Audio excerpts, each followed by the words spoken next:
ចង់បែកឬបាញ់ចប់បងមិនខត់ពុំងាឡើយសុំតែម្យ៉ាងមេត្តាចុះត្រានត្រើយកុំយកបងជាឆ្លើយជន់ឈ្លីបេះដូងភក្តីឈប់យកលេសមកបាញ់ឈឺមិនចង់លឺមិនចង់យល់ទុកឲ្យប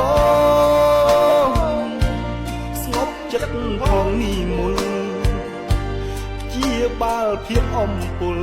ស្លាកស្នាមអនុសាចាស់